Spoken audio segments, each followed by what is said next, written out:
Well, here I started doing some work and I forgot to have the camera going, so I figured I'd bring you guys out here so you can watch what's going on. I'm going to start removing some of this outside stuff, but mainly this down here. If you guys look down, this is in 360. This right here is insane wiring cluster. I want to get rid of most of this. I think this is the one going over to that one battery box. I want to pull that out. I don't need a dozen batteries going over there. I'm going to have a house system, a regular system. I'm going to pull the one that I want to combine together from that battery down there, which is this battery right here. Oh god, it's so hard to open. Oh, I didn't clean in there yet. But I want to pull that as a combiner battery. And this is just going to be kind of the backup you turn on when you start it and charge and you shut it down battery. So I don't need all this extra battery stuff in here going to the power box. That, and I can reuse that huge 4-aught cable that's like 20 feet long. It's like a $200 cable and high quality. The other thing is my windshield washer fluid still not working. I got it clamped on there the other day, but the motor's not pumping anything out. And I want to get in there and see what's going on with that. This is one of those flasher wires. This is a flasher on this thing. I want to pull that stuff out. Basically, I just, ooh, hey, look, there's a ground down there. A random ground. That could be why it doesn't work.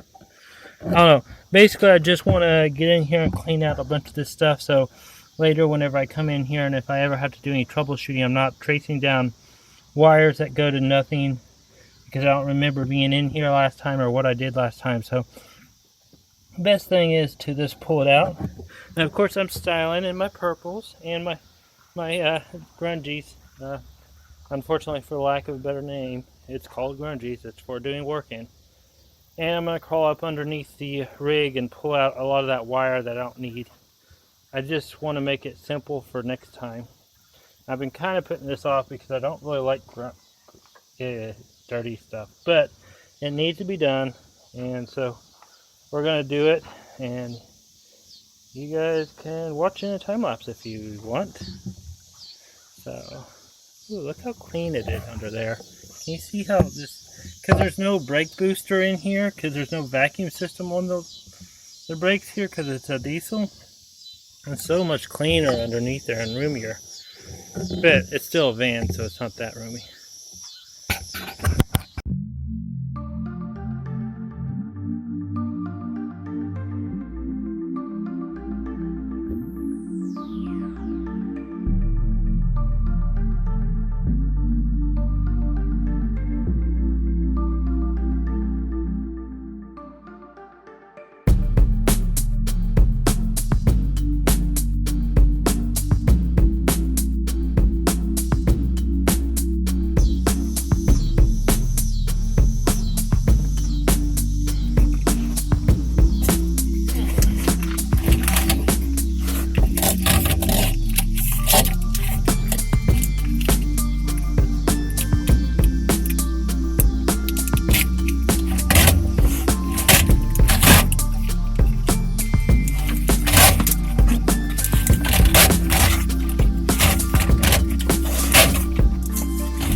You guys see why I have scrunchies.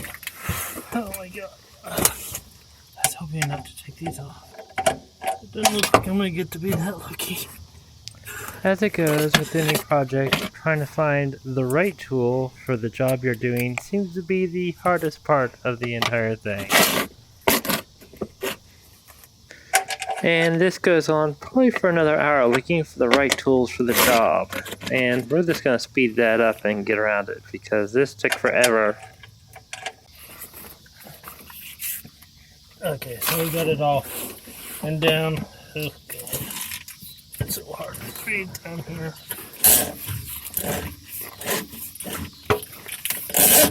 I have decided to pull this one.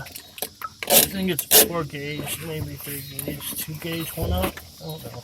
1 gauge wire out and keep the 4-aught wire for the chassis battery. So if I need to use the alternator to charge my lithiums, the 4-aught can handle more amperage, and it shouldn't have such a big problem doing it. I use red wires on everything in here. I'm using black or red. Even the ground wires are red. Oh yeah, the new update came out good. Let's try this again. So, yesterday was hard to see in here. I'm going to flip you guys upside down. You probably won't even notice it, but you guys look in right here. You see this? This, and this, plus this. There's one more in here that's tied in here somewhere. All that was on this one little bitty bolt here. And I had it all squished down and get out of the way because the battery box sat on top of it. And this one here is going over to the switch. This one is the top of the battery, positive. It goes all the way over to, well, here, I'll take it. It comes all the way over, underneath, up and around. Hi, kitty. To here. And that's this switch here. They put it here to save for starting every day or whatever, backup power source. Anyhow, and then it comes back up, and it goes up and around, and up right there, and back across here, and goes in right here. So there's at least 10 feet there or more to run it down here from up here. So that's a really long cable run. The other thing is, I don't plan on, I'm just going to use the starter batteries for starter, and I'm going to trace down all my phantom loads everywhere. If I have to, I'll put a switch in there like that, but it'll be like a 5-foot run versus 10-foot run. And then one of these wires, one of these is going to the starter, I think, and one of these is going down to the other battery, and this one right here is running over to the accessory end in the box. We're going to replace it, but I'm going to keep the cable here because it's a big heavy-duty cable, and I got to keep the one going to the alternate or the starter. The rest of those, I can take 2 of those out, and they can come underneath and run over here. I'm going to pull the box out and drill a hole, drop this one in. So I have both my batteries in the side here with some tie-in stuff in the back. I gotta pull this out to put that in, but that one kind of needs to be loose or tightened up too a little bit. The bolts are kind of funky, but get that tightened in, and I have ground, positive. I'm gonna flip this one around, I think, maybe. Yeah, probably be better. That, or I'm gonna slide it in this way and have them both slide in there, and I have to pull one out to get the other one, which I already have to do that, so I might just do it that way so all the positives and negatives on both sides and somewhat feels a little bit more protected. It is a square, and I probably put all the connections over on this side if I do it that way. And then that will get my battery down here in a central location. I'll be able to run a fuse lead going off that will run underneath everything over here to where this thing's coming out. I'll be able to cut down the amount of wires. I'll be able to have power over there, power on the cab systems, and then a lead in here, some sort of standoff for them in here, so I can tie into at any time to anything regarding the electrical, and the chassis can tie in over here. But it's a lot of underground, crawling around stuff, so I've been kind of pushing it off because it's dirty down there. And I have to undo all the work I just did the other day because I couldn't get that one thing connected. But by pulling that off, That gives me this whole area as open space underneath the hood for whatever I want to put here. Styling today, aren't I? It's work clothes, so it's a work day, so yeah. Anyhow, I'm gonna get this pulled out. I think I figured out how I want the arrangement. It involves readjusting some stuff in here for the arrangement. Basically, we're gonna go long ways in here. Eventually, I may put a slide in, but to access the back battery, you'll have to pull out the front battery. It's an unfortunate side effect of it, but it'll be better to get it done. I found these to make my own terminals, so I have my other battery outgoing and then accessory one to the side. But let's get this stuff out of here. I got our giant crimper. This thing is really nice. It is kind of expensive, but I have made more wires with this thing than I have any other thing. Here's a failed one. I didn't have the right size on it, but it really crimps it down. It's like a 16-ton hydraulic, what is it? A York Q300 hydraulic pliers. It's for putting crimps on your wires. I used to think, oh, I'll just solder them, which would take a lot of solder, a lot of heat, and the solder would shrink a lot. But it turns to find out that if you solder big wires like that are designed for crimping, and you can create voids in there, which can cause hot spots, which can cause high resistance, which can cause hot spots, which is why you crimp it, because you do what's called a cold weld. Basically, you crimp it with such pressure that it actually welds all of them to each other, and no air can get in if you do a proper crimp. I'm sorry guys, I'm watching the kitty cats over there play in the garlic chives. They're eating all our grasshoppers here, which is fine by me. But I'm going to pull out the first battery, and then I'm going to pull out the second battery, and then we're going to slide the second battery up against the wall on the first one. That way we have our positive and negative posts all lined up. And I'll put a T down here going over to that side, and use the existing cable, the big old giant 4-aught cable running up front that used to run the back compartment. I use that to run it up to the shunt up there and tie everything in up there. And then I might have one cable up front that goes down to the starter relay, or the starter itself, the solenoid on the starter. So, and that should reduce my load up there. I should be able to get rid of at least 1 or 2 wires up there, at least. So, if you ever get to be one of the lucky people that get to work on someone else's work that you wonder, what the heck are they doing? This is one of them. They put you might be able to see it right there. They put a nut with a finishing head on it, and has a square bottom on it looks like. Yeah, square bottom in a round hole. So it's really hard to get off. Don't be the person who did this. This is insane. And so it's sitting here spinning the whole time I'm taking it off. So I had to put pliers in to get it off, so it takes off 3 to 4 times as long when you do stuff like this. So if you can, especially where you can't see it like that underneath the rig, you don't need to do this. You need a regular head if you're going to do something like this. It doesn't matter. Worry about the mechanics, not the looks. Okay, I'm going to put you in here so you can kind of see a little better than this. Okay. So in this configuration, like I said, it'll be a pain in the butt to get that back battery out. But once it's out, I think this will give me the best configuration for tying the 2 batteries in this compartment together. And I also opened this up for mounting stuff to run out. So if I want to run a switch in here, pull off, and do some other stuff. It also puts my positives on the left-hand side. So I might do something and slide it over.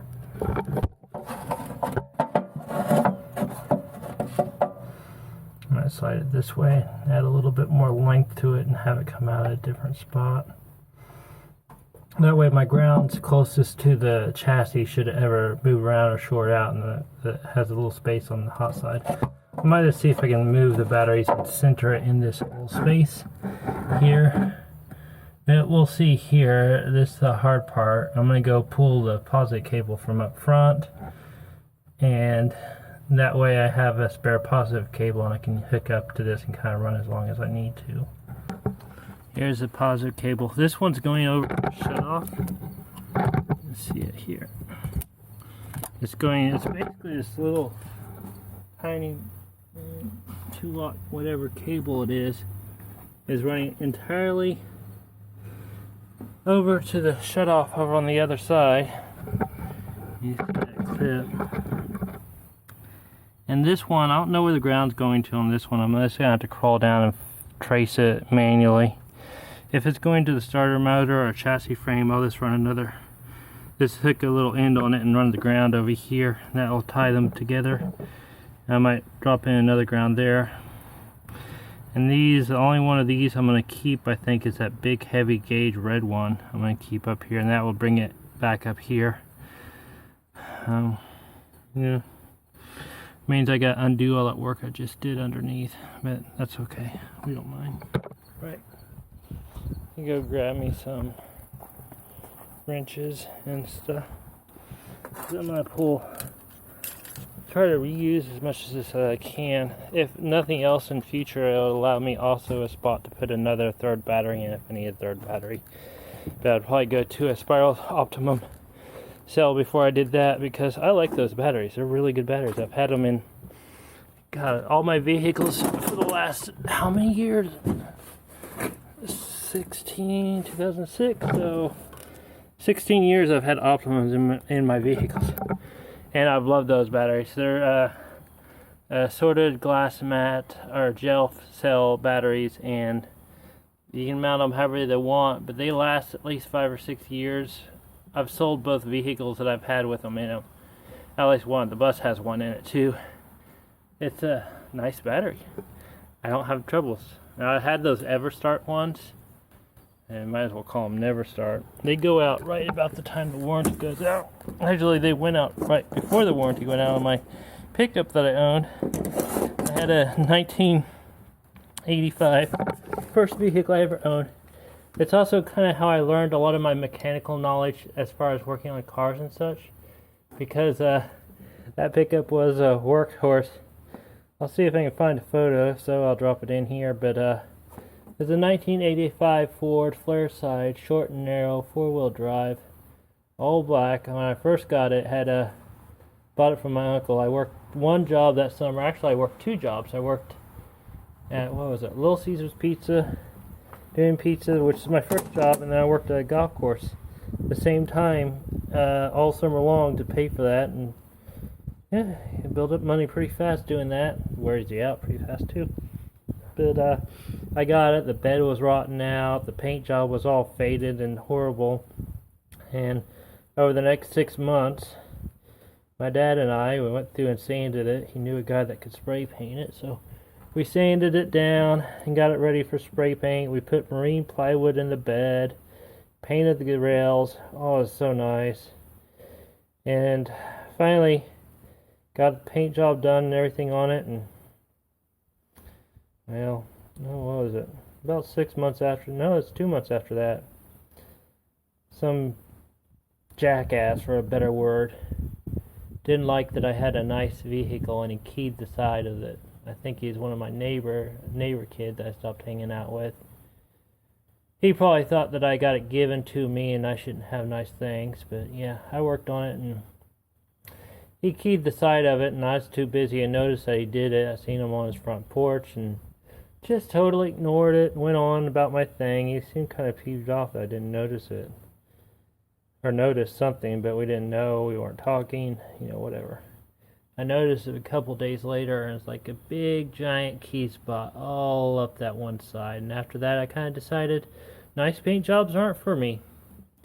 It's too much of a nice, having a nice paint job, doing all that work for someone to come key it, scratch it, rub it against something really nice. It was just ruined it for me, I guess you could say.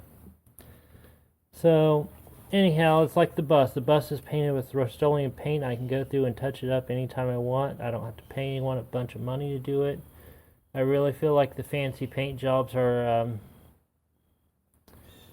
worthless and waste of money. So I'm hoping on this one I'll be able to put a rhino lining coat on it so I don't have to paint it, because I'm sick of painting stuff.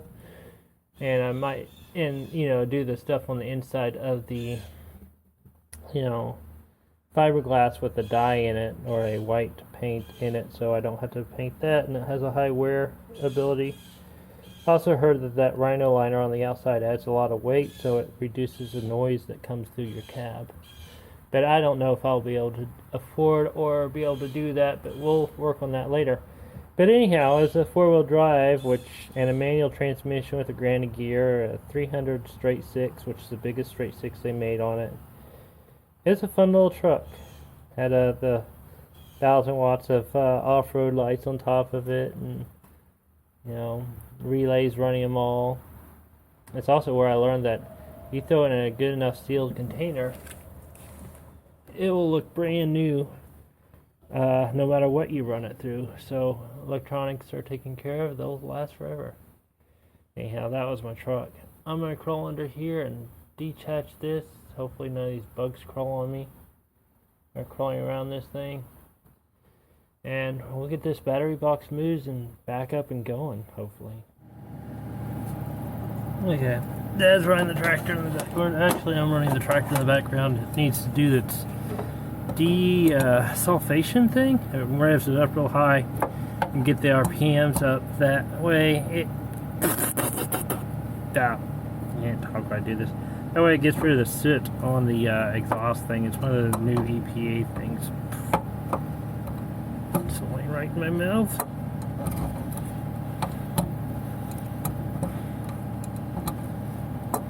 I got a lot of conductive grease on this thing. I can't imagine the voltage loss and the amperage loss they got from running such a big low voltage for such a long distance.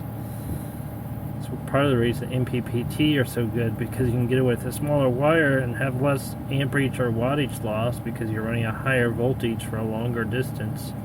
And then you drop it back down to 12, which reduces the loss over time and distance. Yeah, grease. That's a grease. Alright, there's one. Now, I could not tell if one of these was... This thing was after the battery or before the battery, but this will have to be tied in elsewhere. I'll probably tie it into the back compartment where I might have all the electrical at, and one of these hot wires in there anyhow. They put it in here so it stays secure. They can turn it off right when they in an emergency situation, but we won't be in an emergency situation. I plan on this dropping a little charge converter or charge controller, some sort of solar. It pulls off the main solar panel into here. Top off my batteries all the time. I won't have a discharge problem. Also, I don't have any of that other stuff running it, so like the running the back box off of it, there won't be phantom loads other than what's in the cab, and that's easy enough to take care of. The computer probably runs some. I heard the airbag system ran a little bit, but that can be easily taken up with a little 10 amp charge controller and 200 watts of solar, which I'll just pull off the main line. I think I can get away to do that. Pull 2 charge controllers on the main solar line, just wire it off. It'll take whatever max it needs or whatever the batteries need capable of that charge controller. I don't see it having a problem with running 2 off of one source, as long as I'm not running two separate batteries. If it is, I can isolate it. Ooh, that smells warm over there. Always awkward situation. I've been putting off doing this because it's such a awkward angle, and I know I'm gonna get covered in crap down here because I'm in the dirt. I actually don't like working in the dirt. I'd like to have concrete, but there's no concrete that I can do this. I'll leave it parked for a while around here. Thought about taking over my parents' driveway, but this wouldn't work either. Okay, so that's both my shutoffs. I'm going to take this out on the other side. Golly, they put a bunch of dielectric grease on it. Dielectric grease is a conductive grease that allows it to keep the oxygen out, therefore reducing corrosion, which is rust or oxidization that slows down, and which makes it harder to conduct power. But it's on there to keep that down and make it more conductive. over time. They sell it commonly known as light bulb grease, but you can also get it in big tubes at like Lowe's and other stores, and look for dielectric grease.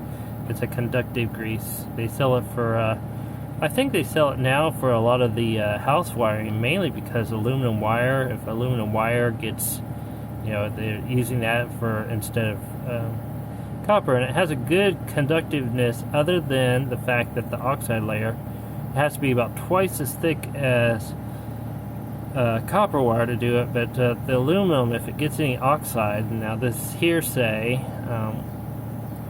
from an electrician, apparently if it gets any oxide, the oxide resists the flow of electricity, and therefore makes it get really hot at the connection point, to the point that you'll have a burn up the wire because it'll get so hot. So they put the conductive grease on there to keep the oxides from forming on the aluminum, so it maintains a good connection.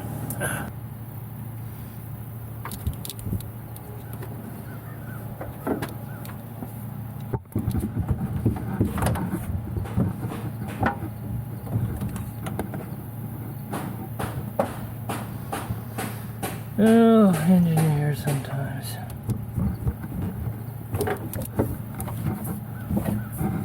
Okay, I guess it's 1/0.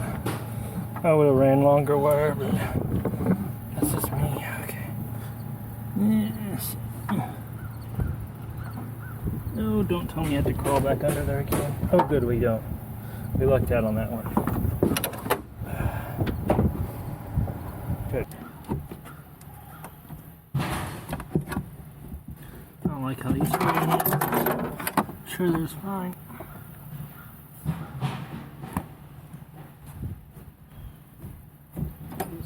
This way. Maybe. This one good.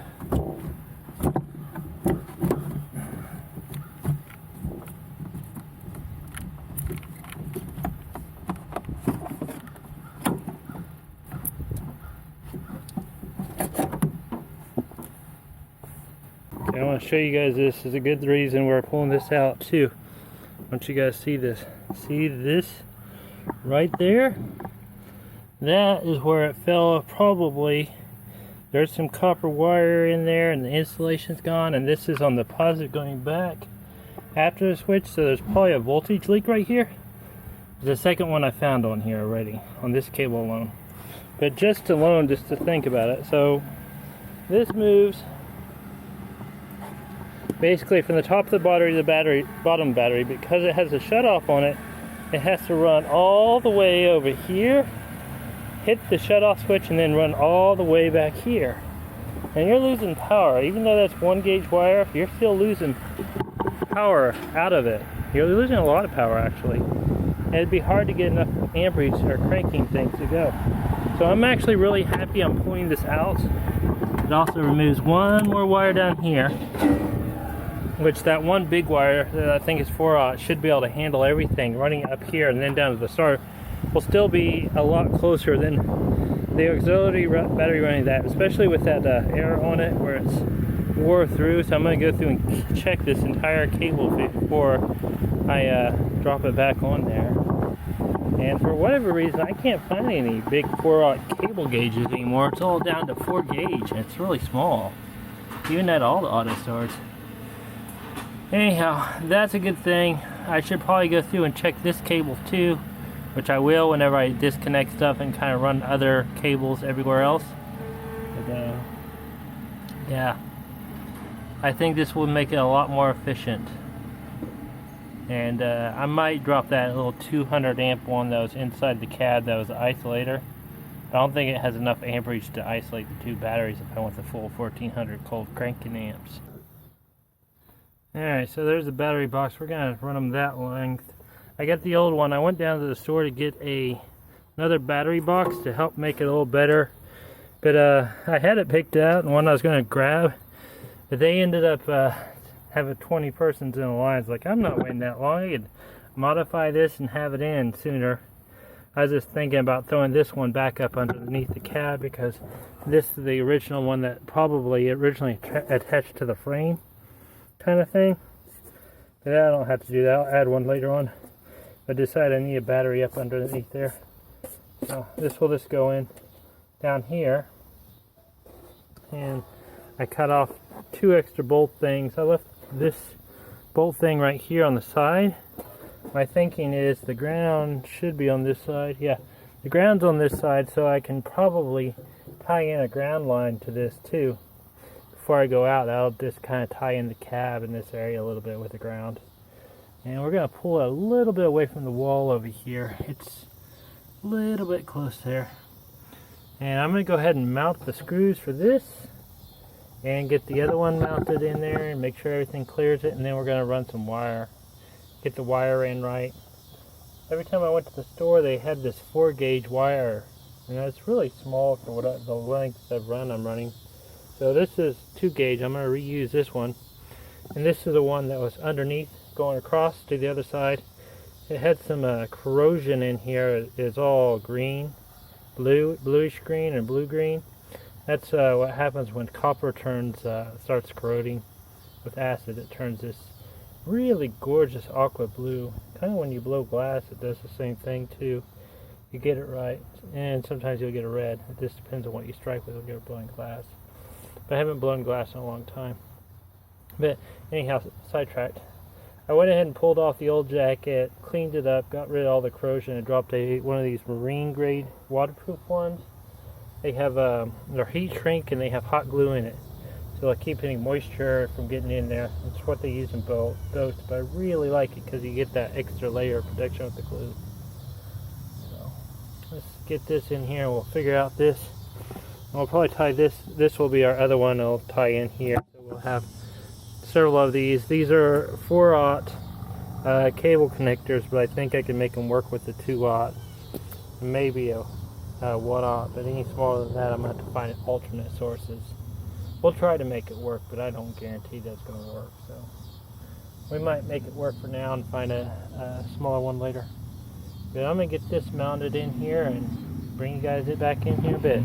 If this will come out or not, but we're trying HDR mode, so if it works, I'll record it twice. Anyhow, we got the... Anyhow. Should be my catchphrase is anyhow. Anyhow.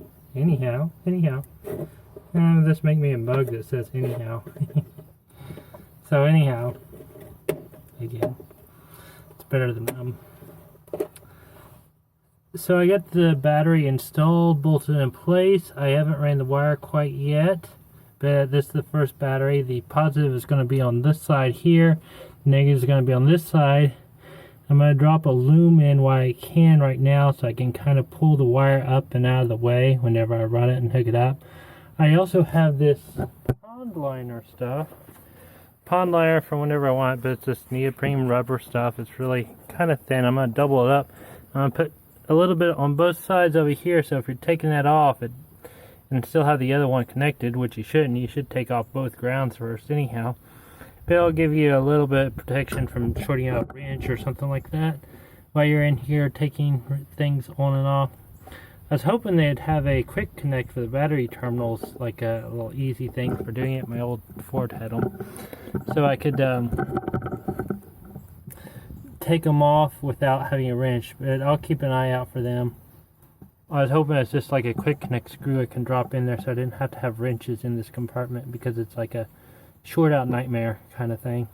Let's see if this might be too dark to record. But the more I get in here and tear into this electrical system, the more I'm glad I'm doing this. This is, you can kind of see it here. This looks like they had 2 cables and they disconnected one cable. It's probably where they had the other cable. They replaced the cable in the switch. So this is probably 2 to 1. But they just cut the cable there and threw some tape over it and called it good. Yay. So yeah, I'm so glad I'm doing this. I guess that's it for today. I'm running out of light. I can't see nothing. Hey kitties. Hey pretty meows. Hi meows. Oh, you like it up there, huh? Meows are up on the stand. You can't see it too good on this. I have a little wire that's tied into it. Otherwise I would have had the wires out of there and going back together, but there's a wire tied into it. I'm guessing it's going down to the starter somewhere. Probably turn on the starter solenoid on. This is an interesting rig because it has starter relay and a starter solenoid. both. One the starter solenoid on the starter, and I started a relay for the little key switches up here. The other day, whenever it wouldn't work, is the starter relay was out. I had to pull the battery and all this, and this will be taken care of. I think what's actually happened is the ambulance company probably added, or someone down the line added the amp meter because it was having weird issues. Like I said, there's all kinds of weird electrical issues that I've been finding that would cause strange things to happen. Anyhow, they had that, so they put the amp meter on there so they can make sure it's charging. But for whatever reason, most amp meters are on the negative side. This one's on the positive side. It's probably the only place they could actually hook it up and tie it in and have both of them tied into it. We'll have one that's probably negative, or we'll run this one negative in there. And it shouldn't hurt it running it negative or positive, really. We'll double check with it because the gauge is in there. But they had that one cable that went to two cables that looked like it was the other one coming back, so they only had maybe 3 cables on that. And then when someone updated it to that new cable there, not sure when they did it, looks pretty new, and they dropped it onto that bolt and dropped a bolt on it, so they added another lug there that makes it really hard to get into spot. And they probably just all they had to do is put it in one spot. Also found some spots on that because I think that battery case metal, I don't know. It looked like the lug itself was arcing against the frame because it had so much going on in there. So that was what was going on in there. But they cut the old cable off and just dropped some electrical tape around it, which would be fine, except for it had all kinds of stray wires. I also found a stray wire shooting through some insulation. So I think once we get this done, I don't think we'll have too many phantom loads in it. I don't think it will matter if we disconnect the batteries. I do have in there a couple of battery voltage meters that I'll have in. Like in the bus, I have the house, or the chassis, the house, and the solar, as I can see all the powers coming in. This one I'll have battery 1 and battery 2. Well, I'll have them together. I might do them separate and have a little isolator in there. I might move the isolator over there too and use the isolator as some sort of tie-in so I can still isolate the batteries if I want. Haven't decided yet, but probably the better option is just hook up a solar trickle charger to it and do that. Ooh, kitty cats. Hi. I got crap on my hands. Yeah, you may not want to lick me. You may not want me touching you. Oh, you. So cute. You're so cute. Yeah, you're so cute. Yeah. Anyhow, so we're calling it a night tonight.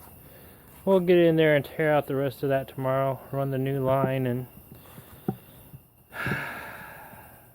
alright, just want to get this in a video real quick. I don't have it on my mount, I just got it in there, but I got both batteries in hooked up. I have not got the accessory line hooked up over to the other side, but we can do that later. It's not going to take that much work. I still haven't crawled underneath and did all the touch-up and final stuff there. A new welder showed up today, so there's that.